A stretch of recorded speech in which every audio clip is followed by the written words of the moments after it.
Praise the Lord. प्रभु के नाम की स्तुति हो। पढ़ेंगे परमेश्वर के वचन से मत्ती 6 अध्याय उसका 19 से 21 वचन। अपने लिए पृथ्वी पर धन इकट्ठा न करो, जहाँ कीड़ा और काई बिगाड़ते हैं और जहाँ चोर सेंध लगाते और चुराते हैं, परंतु अपने लिए स्वर्ग में धन इकट्ठा करो, जहाँ न तो कीड़ा और न काई बिगाड़ते हैं और जहाँ चोर न सेंध लगाते और न चुराते हैं, क्योंकि जहाँ तेरा धन है वहाँ तेरा मन भी लगा रहेगा। आमीन। हमारा विषय है स्वर्ग में धन कैसे इकट्ठा करें। तो परमेश्वर का वचन कहता है 19वें पद में, अपने लिए पृथ्वी पर धन इकट्ठा ना करो, जहां कीड़ा और काई बिगाड़ते हैं। धन बोलने से चल अचल संपत्ति, जो वस्तुएं हम अचल संपत्ति के रूप में वस्तुएं जब हम खरीदते हैं तो उसमें लोहे की है तो जंक लगेगा, लकड़ी की है तो दीमक लगेगी, कीड़ा लगेगा।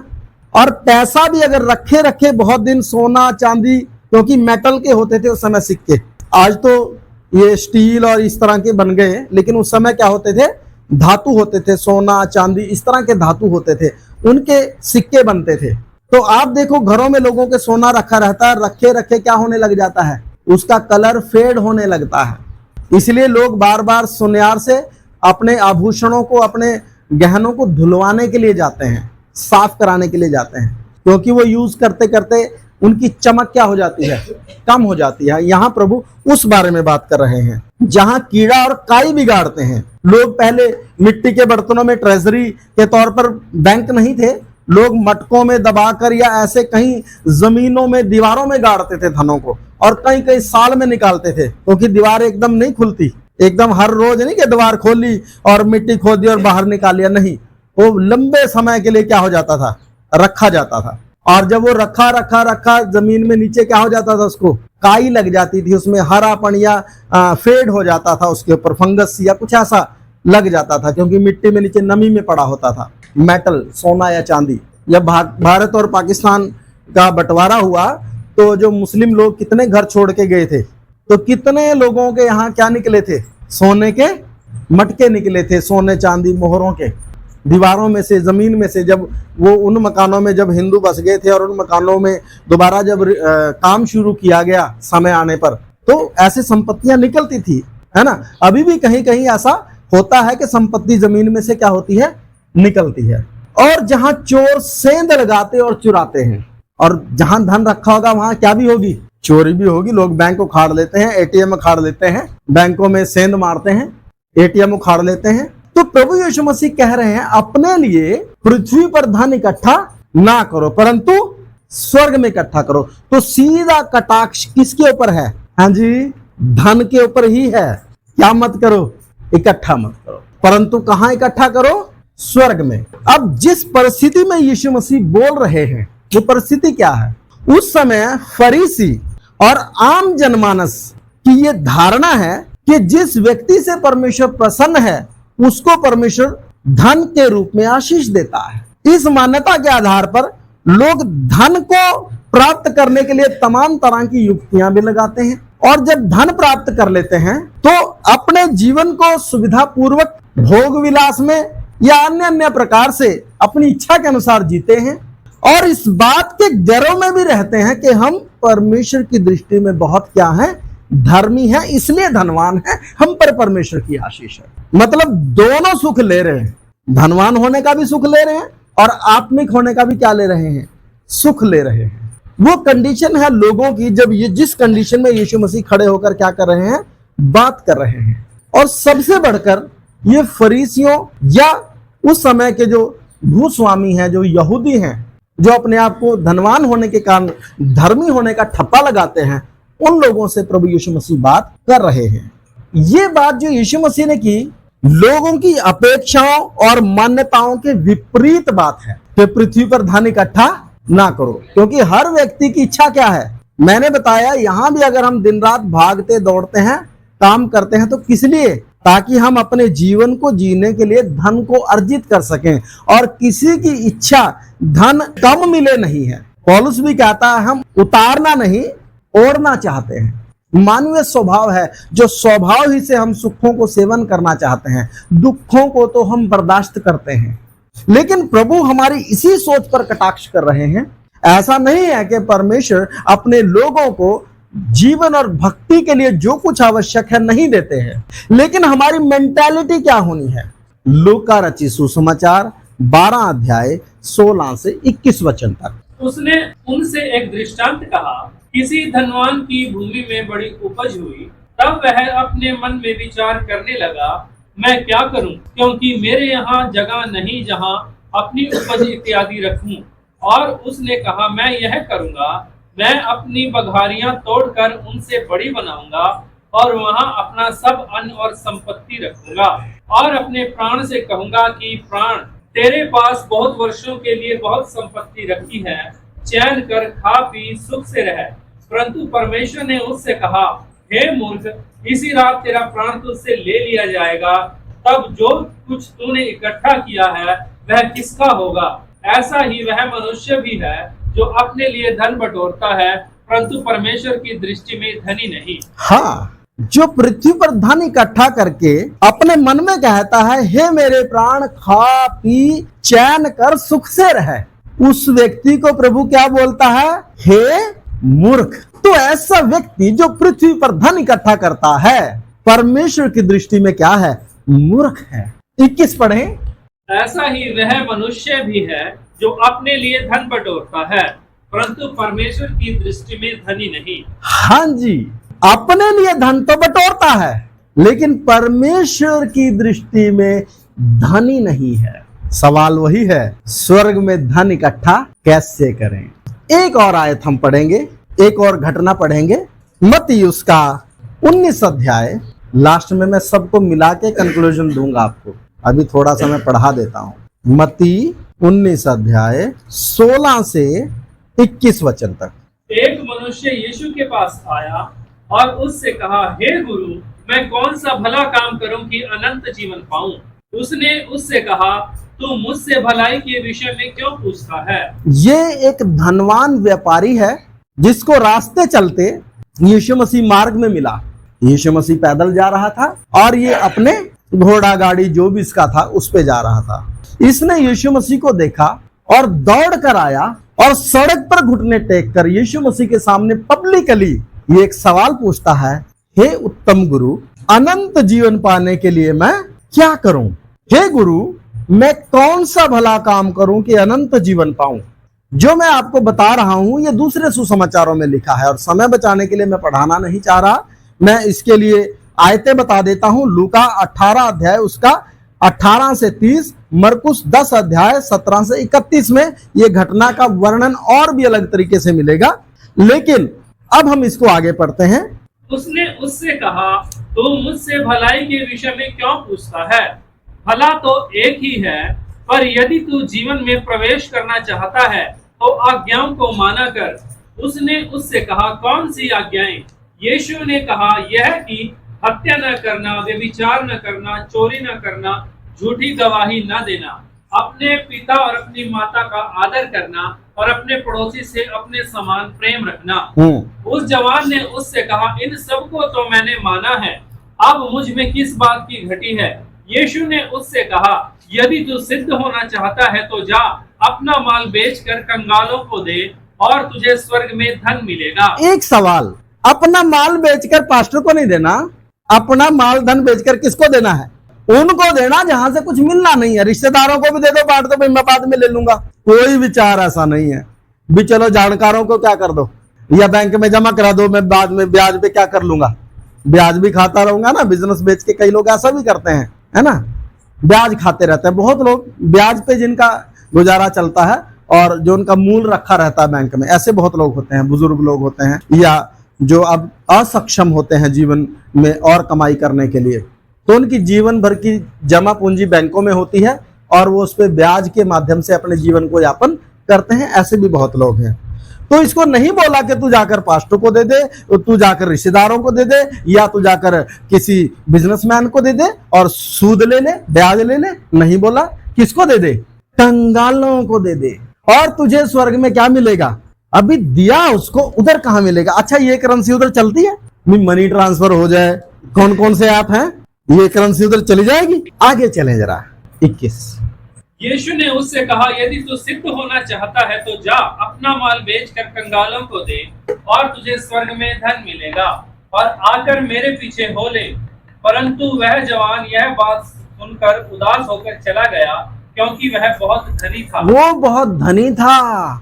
और आगे इसी बात में लिखा है परमेश्वर का वचन, कोई मनुष्य दो स्वामियों की सेवा नहीं कर सकता, क्योंकि अगर ऐसा करेगा तो वो एक से मिला रहेगा, दूसरे से क्या करेगा, बैर करेगा। अब ये धनवान है, धन के पीछे बिजनेस माइंड है, व्यापारी है, तो धन के लिए ही सोचता है।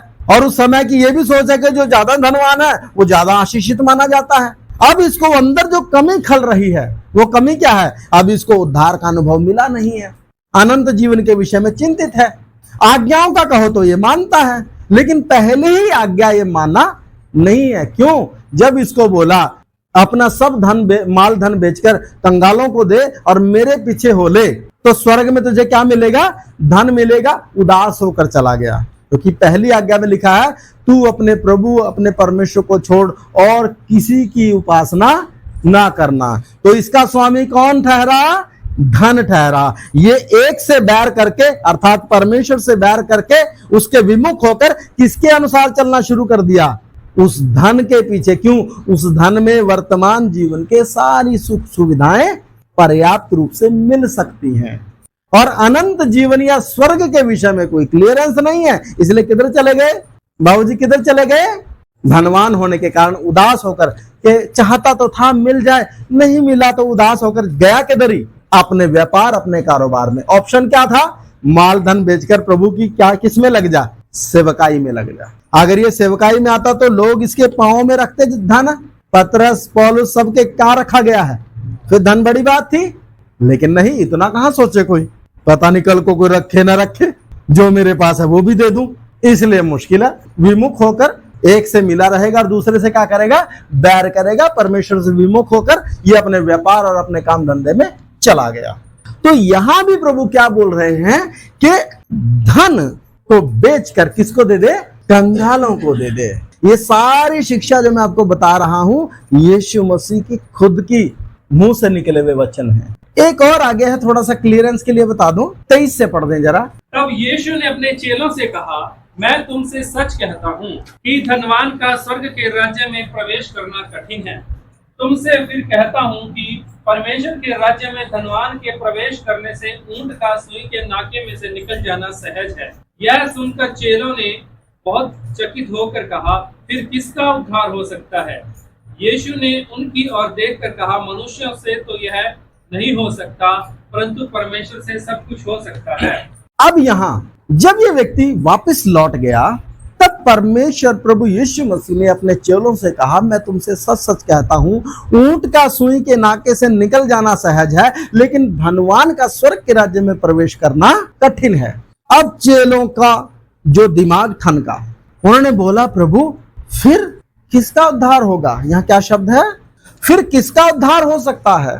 तब यीशु मसीह बोले, मनुष्य के लिए असंभव है, लेकिन परमेश्वर के लिए क्या है? संभव है। ऐसा नहीं है, याद रखें, ऐसा नहीं है कि धनवान लोग उद्धार नहीं पाते, धनवान लोग प्रभु के स्वर्ग राज्य में नहीं जाते, धनवान लोगों से प्रभु प्रेम नहीं करता। नहीं, ऐसा नहीं है। बात है कि एक व्यक्ति अपना मन कहां लगाता है। जो धन है उस पर मन लगाकर चल रहा है। अब एक झुग्गी झोपड़ी में बैठा है आदमी, लेकिन उसके अंदर बड़ी कल्पना है कि मैं कोठी बनाऊंगा, मैं कार लूंगा, मैं बड़ा बिजनेसमैन, मैंने अंबानी बनना है। कल्पना में बेशक फाइनेंशियली उसकी कंडीशन ठीक नहीं है, लेकिन वो बहुत कुछ बनना चाहता है, और उस बनने चाहने के चक्कर में वो कभी भी विश्वासी होने के बावजूद कभी भी वो ठीक से बाइबल नहीं पढ़ पाया, कभी वो ठीक से प्रभु के कदमों में बैठ नहीं पाया। उसके दिमाग में धनवान होने की कल्पना है। इसलिए इफिसियों 6 अध्याय में लिखा है, जो धनवान होना चाहता है वो अपने आप को बहुत तेरी ऐसी हानिकारक लालसाओं में फंसाता है, जो विश्वास के किश्ती को भव सागर में क्या कर देती है? डुबो देती है। वो किश्ती में छेद की तरह है। क्या? धनवान होने की इच्छा।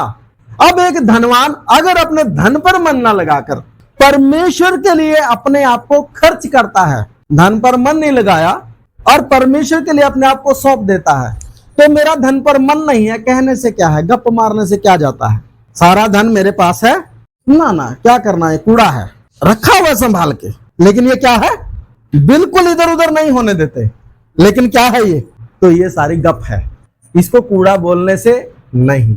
अब एक और घटना मैं आपको बताता हूं, फिर आगे आपको सारी बात खोलकर समझाता हूं। लूका रचित सुसमाचार 16 अध्याय 1 से 9 तक। फिर उसने चेलों से भी कहा, किसी धनवान का एक भंडारी था और लोगों ने उसके सामने उस पर दोष लगाया कि वह तेरी सारी संपत्ति उड़ाए देता है। अतः उसने उसे बुलाकर कहा, यह क्या है जो मैं तेरे विषय में सुन रहा हूँ, अपने भंडारीपन का लेखा दे, क्योंकि तू आगे को भंडारी नहीं रह सकता। तब भंडारी सोचने लगा, अब मैं क्या करूं, क्योंकि मेरा स्वामी अब भंडारी का काम मुझसे छीन रहा है।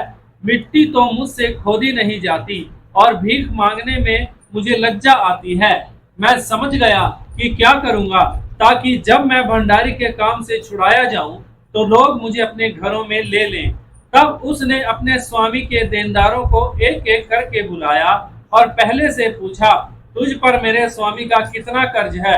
उसने कहा, 100 मन तेल। तब उसने उससे कहा, अपना खाता बही ले और बैठकर तुरंत 50 लिख दे।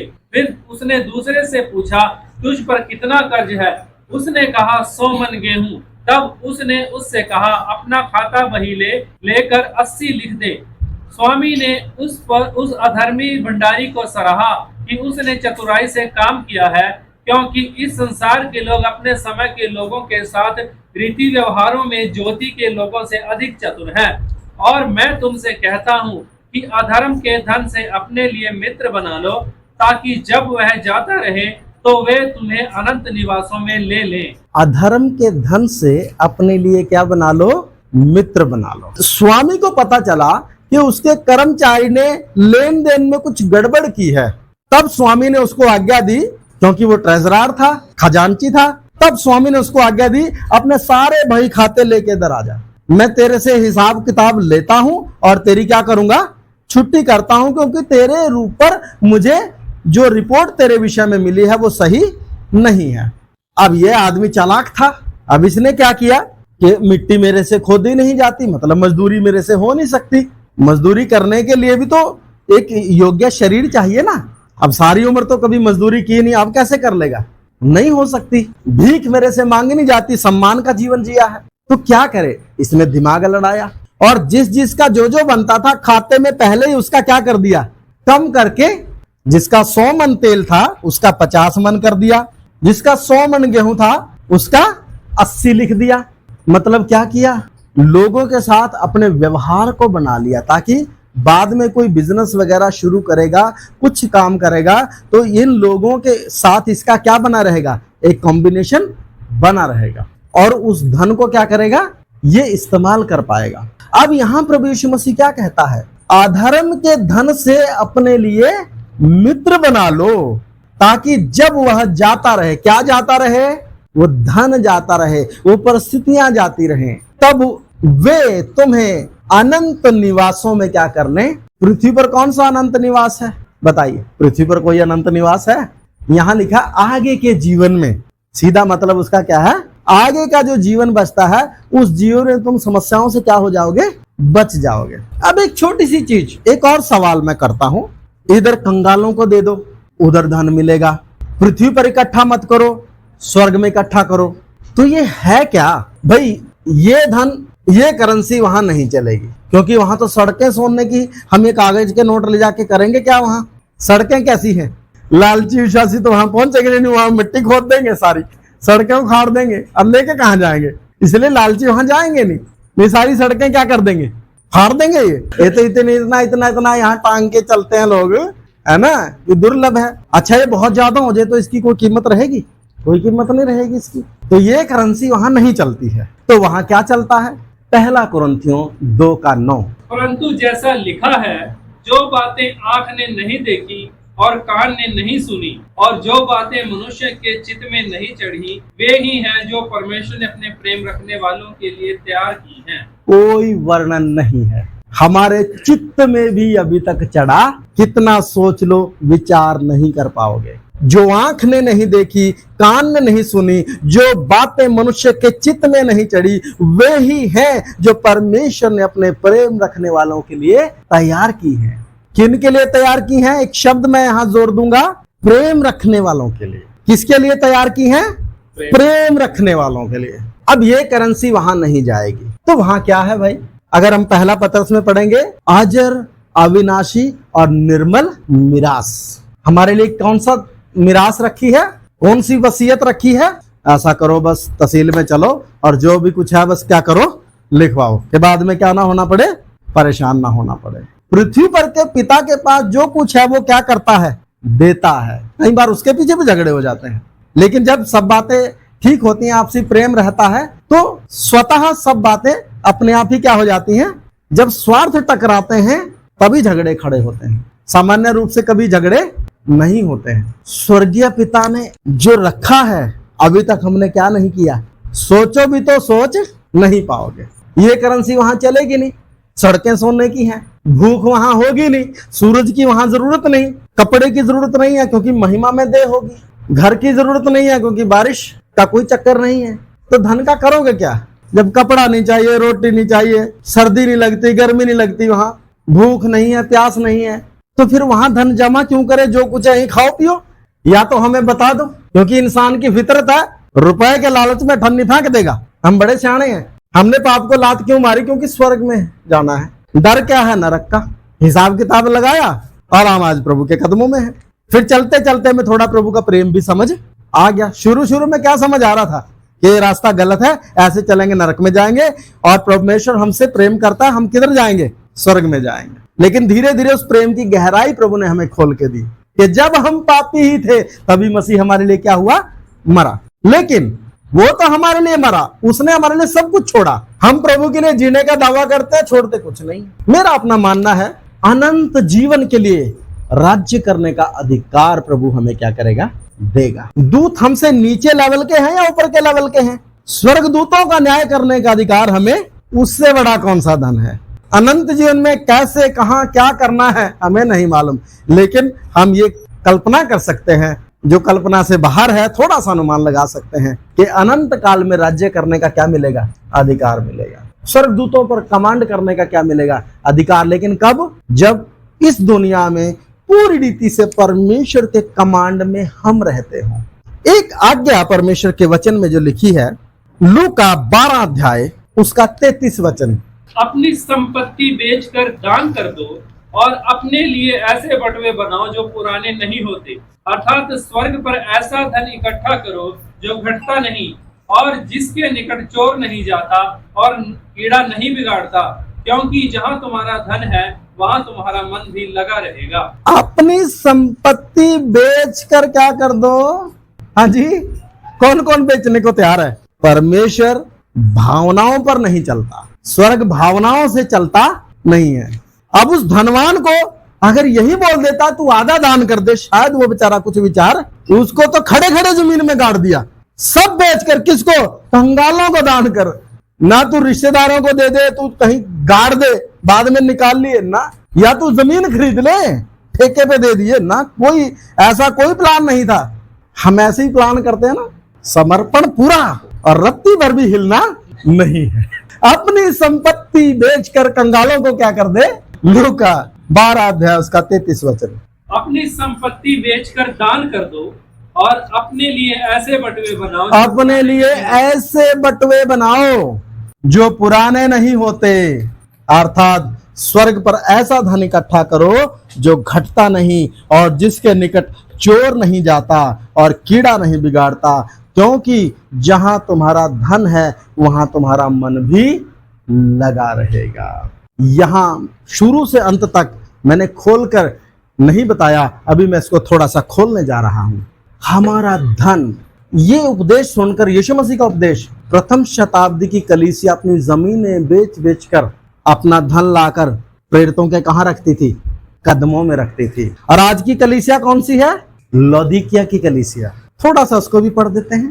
प्रकाशित वाक्य 3 अध्याय उसका 15 से, मैं तेरे कामों को जानता हूँ कि तू ना तो ठंडा है और ना गर्म। भला होता कि तू ठंडा या गर्म होता। इसलिए कि तू गुनगुना है और ना ठंडा है और ना गर्म। मैं तुझे अपने मुंह में से उगलने पर हूँ। तू कहता है कि मैं धनी हूँ और सुनिएगा धनवान ध्यान से, तू ना तो ठंडा है ना गर्म है, बातें तू समर्पण की करता तो कुछ भी नहीं है। आज के परिप्रेक्ष्य में बता रहा हूं, हमारा दावा है कि हम प्रभु के लिए क्या हो जाएंगे, मर जाएंगे, लेकिन जीना हमें आता नहीं, जीते हम अपने लिए हैं। वो बात को कैसे मैं आपके सामने रख रहा हूं, क्योंकि हमारी भागदौड़ किसके लिए है, अपने लिए है। पिछले हफ्ते मैंने पूछा था वचन कौन कौन पढ़ते हैं, 3-4 लोगों के ही हाथ उठे थे, जबकि यहाँ लोग भी ज्यादा नहीं है। वचन के साथ अगर आपका जुड़ाव नहीं है, याद रखिए आपने अपने पतन की नींव रख दी है। अगर व्यक्तिगत प्रार्थना आपके जीवन में नहीं है, आपने अपने पतन की नींव रख दी है। आप प्राण देने तक विश्वास योग्य नहीं रह पाओगे, इनकार करके मरोगे। और अगर जैसे कैसे स्वर्ग में पहुंच भी गए खींचतान के, तो वहां मुंह छुपाते फिरोगे, क्योंकि बहुत सारे जी उठेंगे नाम धराई के लिए। क्योंकि जब वचन कब एक व्यक्ति पढ़ता है, जब उसके अंदर परमेश्वर को जानने की, समझने की और उसके अनुसार अपने आप को चलाने की इच्छा तीव्र होती है, तब वो वचन को अपने आप पढ़ेगा। नींद का सवाल नहीं है, समय की कोई बात नहीं है, वो समय निकाल लेगा। समय क्यों नहीं निकाल पा रहा, क्योंकि उसके लक्ष्य बदल रहे हैं। उसके लक्ष्य में अगर परमेश्वर है तो वो रोज क्या पढ़ेगा, वचन पढ़ेगा। बोलने की जरूरत नहीं पड़ेगी, क्योंकि खाना खाने के लिए बोलने की जरूरत पड़ती है। कोई आदमी आपने देखा जिसको भूख लगी है और खाना खाते हुए सोता हो? नहीं सोता। तू गुनगुना है, ना ठंडा है ना गर्म है, तेरी बातें कुछ है, तेरा जीवन कुछ है। आगे चलें। तू कहता है कि मैं धनी हूँ और धनवान हो गया हूँ और मुझे किसी वस्तु की घटी नहीं। हाँ, परमेश्वर की मेरे जीवन में बहुत क्या है, आशीष है। और जब गवाही देगा तो फ्लैट कर देगा दूसरे को, लेकिन वो गवाही 10 साल पहले की थी। वर्तमान में परमेश्वर के साथ का संबंध में दिक्कत है। अभी प्रार्थना करने का टाइम नहीं है, अभी वचन पढ़ने का टाइम नहीं, अभी कारोबार पर परमेश्वर की आशीष है, उसी को लेकर प्रफुल्लित है। उस आशीष के प्रति कृतज्ञता क्या है जीवन में? परमेश्वर आपको सुरक्षा दी है, आपकी क्या ड्यूटी बनती है? कम से कम आप उस परमेश्वर के कदमों में आए। वचन कहता है मेरी उपस्थिति में चल और सिद्ध होता जा। उपस्थिति से ही हट के समय नहीं है वचन पढ़ने का, प्रार्थना करने का, तो मुंह से उगलेगा या रखेगा? थोड़ा समय मौका देगा ताकि पश्चाताप करके ठीक हो जाए, क्योंकि आपने अपने आधार को छोड़ दिया है। जब नए विश्वासी थे, वचन कितनी लालसा से पढ़ते थे, समझ नहीं आता था तो भी पढ़ते थे। अब समझ आता पढ़ने का, आपको मन नहीं है तो ठंडे हो गए हैं, गुनगुने हो गए हैं। तू कहता है मैं धनी हूं और धनवान हो गया हूं और मुझे किसी वस्तु की घटी नहीं, और यह नहीं जानता कि तू अभागा और तुच्छ और कंगाल और अंधा और नंगा है। अपने आप को दुनिया की बातों में फंसा के रखा है। दुनिया के बातों में कब फंसता है? जब टारगेट वैसे बना के रखे हैं। हम फंसना नहीं चाहते, लेकिन हमारे टारगेट वैसे बन गए हैं, मैंने ये काम करना है। उस टारगेट को पूरा करने के लिए अब दौड़ रहा है। सिद्ध होने का टारगेट है जीवन में किसी के? ना, इच्छा है सिद्ध होने की, टारगेट बनाकर उसके लिए लक्ष्य साध कर मेहनत नहीं की जा रही है। अगर मेहनत करते होते तो बाइबल पढ़ने का समय नहीं है, ये मुंह से निकलेगा नहीं। कोई व्यक्ति ऐसा है जो 3 दिन से बोलता है समय नहीं है खाना खाने का, भूख से मर रहा हूं, ऐसा कोई है? कितने भी बिजी हो, खड़े खड़े भी क्या खाएंगे, खाना खा लेंगे। तो ऐसा व्यक्ति जो दुनिया के धन को पाना चाहता है, इसलिए प्रभु कहता है अपना धन बेचकर क्या कर दे, कंगालों को। क्योंकि यही है, यहाँ हमारी भावनाएं जुड़ी है, मेरे बच्चों का क्या होगा। क्योंकि मैंने तो कहाँ स्कूल में, कौन से स्कूल में डाल रखे राजीव जी? सेंट फ्रांसिस में। मुश्किल से जैसे कैसे कर लेंगे, लेकिन बच्चे को कहाँ ही पढ़ाना, इसमें कोई बुरी बात नहीं है। अच्छे स्कूल में, कॉन्वेंट स्कूल में पढ़ाना कोई बुरी बात नहीं है। परमेश्वर ने आपको उतना योग्य बनाया है तो जरूर कीजिए, लेकिन उसी परमेश्वर को आप भूलने चले, उसी के लिए आपके पास समय नहीं है, तो उगलेगा या रखेगा? ठीक है जी, आगे बढ़ते हैं। 3:18 प्रकाशित वाक्य। इसलिए मैं तुझे सम्मति देता हूँ कि आग में ताया हुआ सोना मुझसे मोल ले कि तू धनी हो जाए, और श्वेत वस्त्र ले ले कि पहनकर तुझे अपने नंगेपन की लज्जा ना हो। आग में ताया हुआ सोना कौन सा जी? परखा हुआ विश्वास। विश्वास में धनी होना है ना जी। विश्वास तो पूरा, आप ही को कोई शक हो रहा होगा हमारे ऊपर। विश्वास क्या है? हम इस पृथ्वी पर के नहीं, हमारा स्वदेश कहाँ है? स्वर्ग में है। लेकिन ये विश्वास अगर है तो भाग दौड़ किधर है? श्वेत वस्त्र ले ले कि तू पहनकर तुझे नंगेपन की लज्जा ना हो। श्वेत वस्त्र जिनको पहनकर तुझे नंगेपन की लज्जा ना हो। ये क्या है? हमारे उद्धार के वस्त्र में कोई दाग ना हो। कईयों का उद्धार का वस्त्र फट चुका है। मैं हकीकत बता रहा हूँ, उद्धार का वस्त्र क्या हो चुका है? फट चुका है। बाहरी हवा उनको ज्यादा पसंद है, इधर उधर की बातें, उसके एहसास में जीना अच्छा लगता है। और अपनी आंखों में लगाने के लिए सुरमा ले ले कि तू देखने लगे। कौन सा सुरमा? तेरी आत्मिक आंखें खुल जाए। तू पृथ्वी पर की वस्तुओं के लिए लगा हुआ है। वचन कहता है, मैं फिर आता हूं, लूका 12:33, अपनी संपत्ति बेचकर दान कर दो। हाँ जी, आप बताइए मुझे। धनवान को बोला सारी क्या कर दो? दान कर दो। अगर हम कहते हैं कि हमारा मन पृथ्वी पर नहीं है, दुनियावी बातों में मन नहीं है, दुनियावी जीवन जीने का मूल स्रोत क्या है? धन। मैंने पिछले दिनों में और कई बार ये बातें सिखाई आप लोगों को। वचन के अनुसार अपना संपत्ति बेचकर क्या करो? दान कर दो। प्रथम शताब्दी की कलीसिया भी प्रेरितों के कदमों में लाकर क्या करती थी? दान करती थी। मतलब सारी बातें हम करेंगे, लेकिन प्रभु यीशु मसीह ने कहां हाथ रखा है? नस पर हाथ रखा है। जो नस क्या होती है? दुखती है, जिस पर हम कभी हाथ रखने देना नहीं चाहते, वहीं रखा है सारी बातों को छोड़कर। ये नहीं कहा कि तुम बहुत प्रार्थना करो, आज वो विषय है ही नहीं। अपनी संपत्ति बेचकर दान कर दो। कौन कौन दान करेगा? बता दो, हाथ खड़े कर दो। मैं बेच के आज क्या कर दूंगा बस, और स्वर्ग में क्या करूंगा?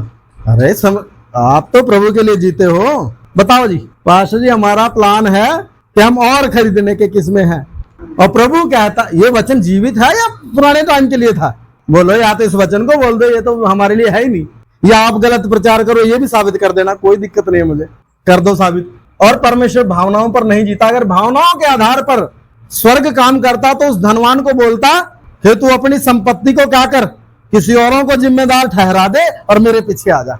फिर बोलता हूं, स्वर्ग भावनाओं के आधार पर चलता नहीं है। धनवान को बोला, अपना सारा धन संपत्ति बेचकर कंगालों को दान कर और मेरे पीछे। फिर विश्वासियों को बोलता है, अपने पीछे आने वालों के लिए बोलता है, अपना संपत्ति बेचकर दान कर दो। प्रथम शताब्दी की कलीसिया ने किया भी, इसलिए जगत को उल्टा पुल्टा भी किया। आज हम खुद ही उल्टे पुल्टे हैं। हमें प्रार्थना करने का, वचन पढ़ने का हमारे पास क्या नहीं है? हमारा खुद का टाइमिंग नहीं बन पा रहा, उल्टे पुल्टे हो रहे हम। अगर हमारा मन नहीं है, एक शब्द मैंने आपको पढ़ा था, परमेश्वर ने अपने प्रेम रखने वालों के लिए तैयार किया है। जो आंख ने नहीं देखी, कान ने नहीं सुनी, जो मनुष्य के चित्त में नहीं चढ़ी, वो वस्तुएं हैं जो परमेश्वर ने अपने प्रेम रखने वालों के लिए क्या किया है? तैयार की हैं। एक आयत और पढ़ाकर कंक्लूजन देकर मैं बंद करूंगा। नीति वचन 11 अध्याय उसका 24 वचन। ऐसे हैं जो छितरा देते हैं तो भी उनकी बढ़ती ही होती है, और ऐसे भी हैं जो यथार्थ से कम देते हैं और इससे उनकी घटती ही होती है। हाँ, तो यथार्थ में देना होता है। मैंने आपको पिछले दिनों वचन से ये बात क्लियर की, यूट्यूब पे भी एक क्लास पढ़ी है कि दशवांश देना मिनिमम कंडीशन है। लेकिन यहाँ जो वचन लिखा है, ऐसे हैं जो छितरा देते हैं परंतु उनकी घटी, दोबारा पढ़ो राजीव जी। ऐसे हैं जो छितरा देते हैं तो भी उनकी बढ़ती ही होती है। तो भी उनकी बढ़ती होती है, क्योंकि जो प्रेम करता है वो खर्च करने में कोताही नहीं करेगा। एग्जाम्पल के लिए दोबारा पढ़ो जरा इसी आयत को। ऐसे हैं जो छितरा देते हैं तो भी उनकी बढ़ती ही होती है। हाँ जी। अब हिंदुस्तान के लोग अपने बच्चों की शादियां करते हैं, जितना होता है उसी में कर देते हैं। बोलिए, कर्जा भी लेंगे। पास्टर को तो जो है उसमें से जो हिस्सा बनता है वो भी नहीं देना है। अब मैं कहता हूं कि मैं परमेश्वर से प्रेम रखता हूं और परमेश्वर के लिए देने के लिए मेरे पास कुछ नहीं है, गप है, खाली गप है। तो फिर कैसे हम किससे प्रेम रखते हैं? अगर प्रभु से प्रेम रखते हैं तो प्रभु कहता अपना माल संपत्ति बेच और क्या कर, दान कर दे और मेरे पीछे हो ले। माँ बाप आप भी अपने बच्चों को इसी मन से पढ़ा रहे हैं, अपने से जो हो बेहतर कर रहे हैं, क्योंकि आप उनसे क्या करते हैं? प्रेम करते हैं। प्रभु से प्रेम करते हैं तो क्या करते? बातें करते हैं। प्रभु से प्रेम करते हैं तो क्या करते हैं? बातें करते हैं, तब कुछ नहीं करते। पत्नी से प्रेम करते हैं, सूट दिलवाते हैं, बीमार हो दवाई दिलवाते हैं। बच्चों से प्रेम करते हैं, जो भी कुछ हो सब करेंगे। लेकिन अगर प्रभु से प्रेम करते हैं तो जिसने छितराया उसकी बढ़ती हुई, अपने बच्चों के लिए, अपने परिवार के लिए, सबके लिए हम छितरा देंगे, जरूरत से ज्यादा बढ़ा देंगे। लेकिन प्रभु की सेवा के लिए जो देना है उसको देने के लिए भी मर जाएंगे। और फिर दावा क्या करेंगे? प्रभु तेरे लिए क्या हो जाएंगे? मर जाओगे। ये निरी गप है। नीति वचन 11:24, जो छितरा देते हैं तो भी उनकी बढ़ती ही होती है। प्रभु के लिए अगर छितराएंगे, छितराने का मतलब समझ रहे हो, पैसा खर्चते हुए प्रभु के कामों में, प्रभु की सेवा में चिंता नहीं कर रहे हैं, सोच नहीं रहे हैं। पुराने नियम के अनुसार 10% था, नया नियम 100% है। नया नियम में प्रभु यीशु ने खुद बोला, अपना धन संपत्ति बेचकर दान कर दो। पुराने प्रथम शताब्दी की कलीसिया ने वो किया भी। लेकिन हमारे पास बच्चे, परिवार, सब कुछ है, तो मिनिमम कंडीशन कम से कम उसमें तो वफादार रहें। आपको जो आपके पास है इससे ज्यादा भी मिल जाए, पेट तो तब भी नहीं भरेगा। लेकिन याद रखें, यह ज्यादा दिन का मामला, आज मरे कल दूसरा दिन है, और आगे आपको स्वर्ग में आप, मुझे नहीं पता, वो तो आप जानो और परमेश्वर जाने। इसलिए मेरे प्रियो, जो छितरा देते हैं, अपने बच्चों के ऊपर छितरा देते हैं, जितना जोर लगे उतने अच्छे से अच्छे में क्या करते हैं, प्रभु के लिए भी जितना जोर लगे उतना ज्यादा से ज्यादा देने का कोई है मन, जोर लगाकर, कर्जा लेकर नहीं, कम से कम बच्चों के लिए तो कर्जा भी ले लेंगे, है ना। आपको पास्टर के अंदर शैतान तो नहीं दिख रहा किसी को, मेरे अंदर दुष्ट आत्मा काला काला सींग वाला दिख तो नहीं रहा किसी को, है किसी को छितराने का मन। बस जितना आपका मन आप ही को पता है, और उतना ही आपका प्रेम है, और उतना ही स्वर्ग में आपका धन होगा।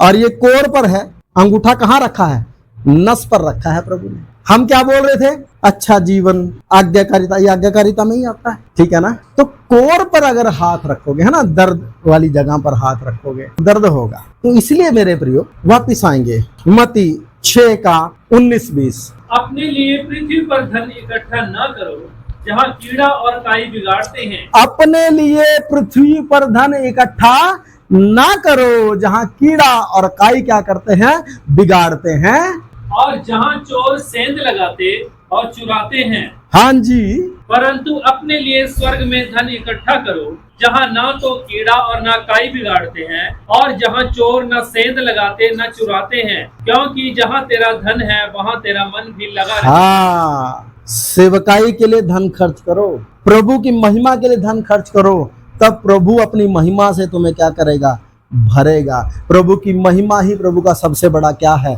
धन है। और इसीलिए लिखा है, हर एक की महिमा अलग अलग होगी, सूरज की अलग, चांद की अलग, तारों की महिमा अलग। तो जितना इस पृथ्वी पर अपने धन के द्वारा, एक गीत गाते हम, तन मन और धन उसे दो, अपने यीशु को सब कुछ दो, क्योंकि उसी के द्वारा क्या पाना है, उद्धार पाना है। प्रभु के लिए वो सब खर्च करना है, अपने तन से परमेश्वर की सेवा के लिए समय निकालना है, अपने मन से उसकी आराधना करना है, और अपने धन से उसके लिए खर्च करना है। छितराने की हालत में आना है। जैसा हम प्रभु के लिए बोएंगे वैसा ही काटेंगे, जिस नाप से नापेंगे उसी नाप से हमारे लिए भी नापा जाएगा। आइए प्रार्थना करें, प्रार्थना करें सब लोग। मैं नहीं कहता आप दान देना शुरू कर दो, जिसने देना है वो देता है, जिसने नहीं देना वो नहीं देगा। आइए प्रार्थना करें। प्यारे खुदावन, इन वचनों के लिए धन्यवाद। आपने हम में से प्रत्येक से बात की। पिता, आदर महिमा आपको सौंपते हैं।